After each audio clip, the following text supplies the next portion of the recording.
Okay, I am Alison from Kokoro, founder of Kokoro, and I'm here with Laura Gillespie, our amazing qualitative researcher. We are today going to make our predictions of Christmas 2020, and these are our predictions based on reading between the lines of the 64,000 interviews that we've done over the last 6 months, and Laura has been tracking 20 households across the nation as well.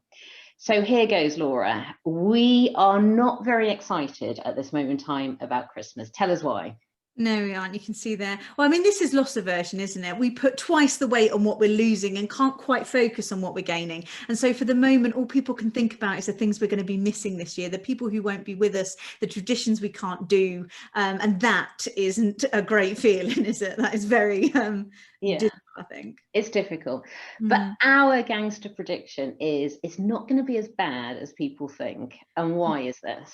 Well, I think people are going to actually enjoy it. Okay, as we get closer, they're going to have the challenge to think about how they're going to make this Christmas different. Is it that they get to spend all day in their pajamas or eat different food? Or are they going to challenge themselves to have a secondhand Christmas or whatever it is, that it could be different, which is exciting. People like that. There's also going to be less to do, less places to go. All of that kind of burden that normally comes will be reduced. We won't arrive in a kind of exhausted mess. We'll be less tired with fewer people around the table, fewer people to buy for. We will naturally spend less, and therefore there'll be less of that guilt, that sensation of, oh my goodness, I've spent so much. We won't have so much of that this year. It'll feel nicer in that sense. And we've got better at cooking throughout lockdown, so something that was once a battle might feel quite exciting and something we really want to do, and a really nice kind of entertaining thing as well, kind of getting the family together to do some baking or some cooking together. So I think we're going to enjoy it more. We're going to have a bit more energy to enjoy it. Yeah, a bit more energy. And if you had to pick on one customer group who's really going to benefit from this, who is it? Well, we say kind of parents, but I really think it's probably mums who normally just have far too much to do, feel kind of really overwhelmed, are rushing from kind of one thing to another. I think they are going to have more moments they love, and they are going to feel better while they're doing it, less kind of exhausted. Yeah, because I think often mum has got this dream of Christmas, hasn't she? And as time goes on, she just has to kind of have this dream taken away from her. And it could be different, really could be different this year. So, of course, we think there's an opportunity for brands to help us reframe this, help us see the freedom, the possibility that might come this year. So take us on this journey. And a brand that we think has done this really well recently is Coke, with its Open Like Never Before campaign. And of course, this persuades us that actually open your eyes. There are a lot of magical things that are actually happening at the moment that we can embrace. And of course, a moment to reflect on the things that are hidden in plain sight, the things that actually we have forgotten we appreciate about our lives, that we can refocus on. So big opportunity for brands to do that this Christmas. So in terms of other predictions, we're going to start off with three absolutely obvious things. These are no-brainers, aren't they, Laura? Tell us about these. Yeah, so I mean, it's going to be early. People are going to be terrified about things running out. So we're definitely going to be thinking about things early, try and buy early, get those delivery slots booked. There'll be a real battle for that. Use the freezer, that kind of thing. We've drunk a lot through lockdown, so we will continue to drink a lot, I think, maybe even up the ante on what we've been drinking. And as I said before, we've learned to cook. I think baking will be really big. We've got Bake Off running along right up till Christmas this time. And I think that we'll see a sort of resurgence on some of those traditions. People will seek comfort in those kind of nice things you can bake at home. Yeah, and it'll occupy a bit of time because we'll have potentially more time on our hands. So interestingly, a new pain point this Christmas. So Christmas is often a time where we get our parents, grandparents to come to our house and spend Christmas with us. On our survey at the moment, our biggest worry is actually making our parents ill by coming to our house for Christmas. And particularly, I think, when children are involved and teenage children, that you might not be able to control exactly what they're doing over the Christmas period. So for a lot of people, we're beginning to get that mental image of grandparents by themselves. For some people, they will choose to isolate in the run up to Christmas to overcome this, to protect everyone, which is going to mean they're going to have to get organised very early. Laura, though, for a bigger group of people, this won't be a practical solution. Getting teenage children to isolate for 2 weeks so Granny can come for Christmas is just not going to cut it. So how are we going to square this circle for a bigger group? So they're going to have to leave grandparents out of Christmas celebrations. And I think that what we'll see is a big move towards things like hampers, really giving them almost Christmas in a box. You kind of celebrate. And I think it will be quite luxurious. There'll be a guilt spend factor here. It will be a really good big hamper. I think there could even be a moment where this gets kind of handed over. And I think we can see that happening before Christmas. The burden of that guilt will be weighing heavily on people's shoulders. And so I think sort of having it, giving it, and making sure that they know that they're going to have a good Christmas, or have sort of squared that circle a little bit, will be important. And of course we could see a role of kind of baking again here. Yeah, to add some homemade elements to Yeah, absolutely ease the guilt. effort. Yeah. And Laurie, you've talked about a sort of a festival of Christmas. This could be part of this festival, couldn't it? The weekend before the handing over of this present. Yeah, I think so. Knowing you can only see those 6 people, people are going to think about the events either side. Yeah. Okay, so if we take a big look at Christmas in terms of spending, we think it's largely a bit of a transfer of wealth from older people to younger people. So older people buy presents and younger people buy the older people presents, but they're often much smaller, more token.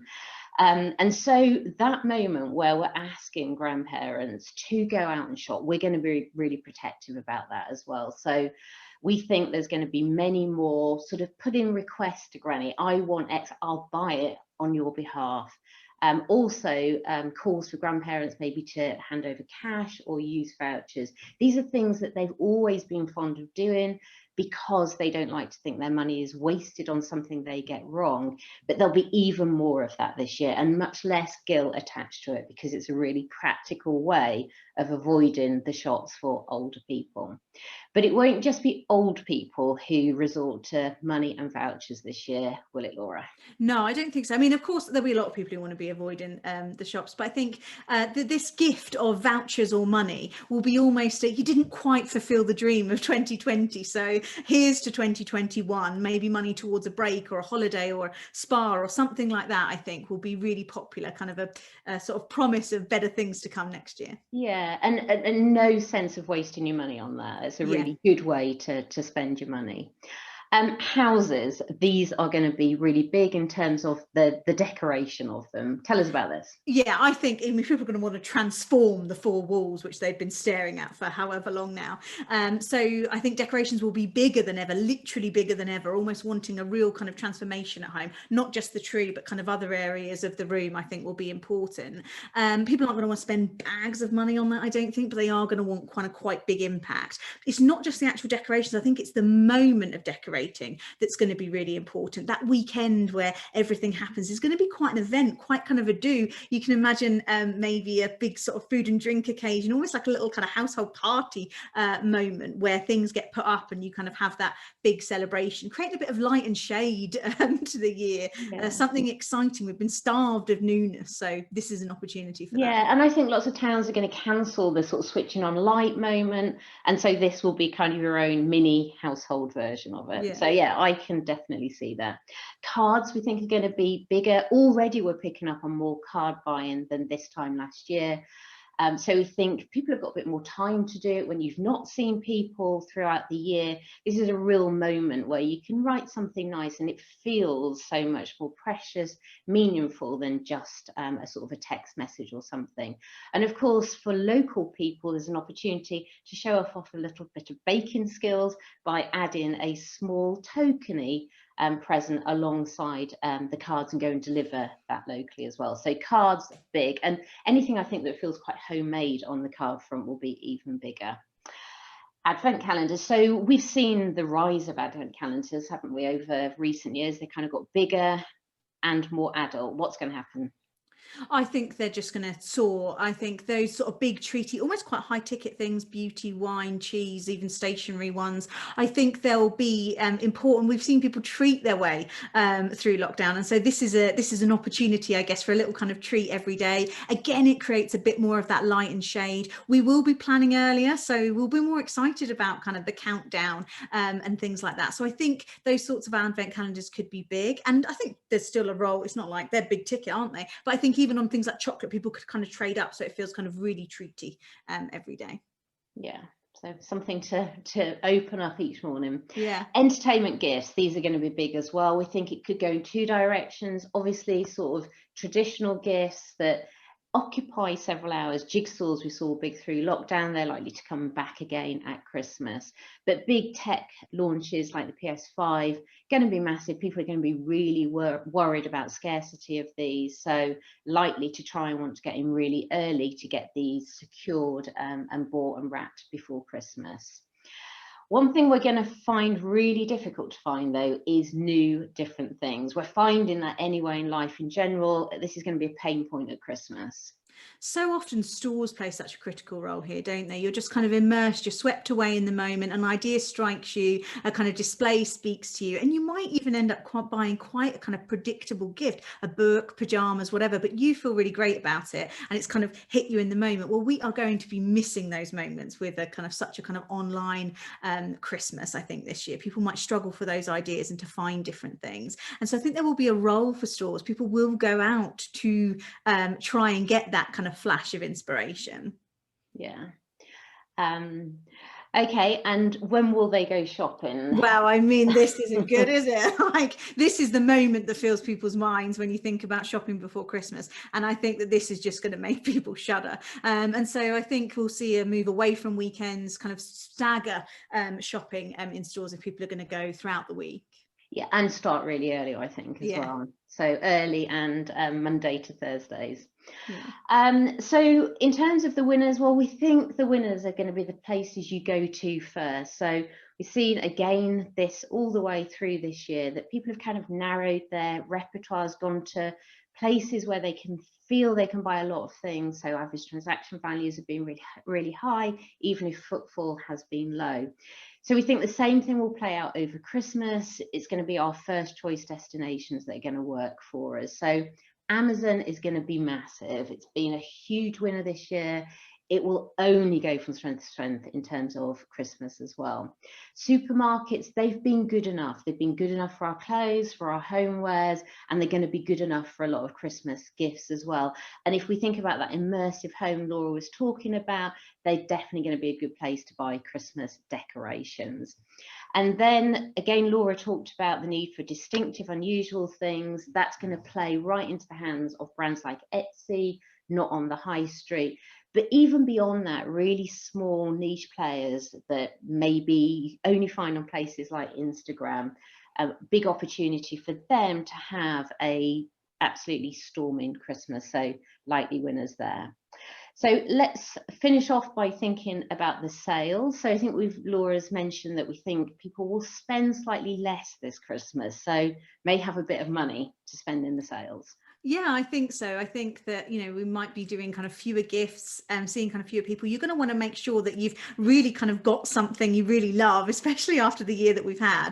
And so the January sales will be a kind of opportunity to ensure that you get the thing that you really wanted to splurge on. You will feel like you can because you might have spent less. You also might have been gifted some money, some vouchers. And so I think it could be a great opportunity to for brands to kind of help people kind of secure something they really loved. Yeah, but this could be things like trips and travel, couldn't it? Well into next year, Yeah. not immediately consumable things like clothing. Yeah, I think this is almost the splurge of kind of maybe a possibility, a kind of hope for what 2021 could hold.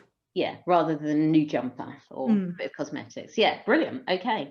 Right, Laura, finish off then. Yes, we talk about the score every Wednesday at 3 o'clock. It is free to join us. We reflect on all things, not just Christmas. It all comes from our massive survey of 2,000 people every week and my qualitative community. So, yeah, see us there on Wednesday at 3 o'clock. Brilliant. Bye-bye. Bye.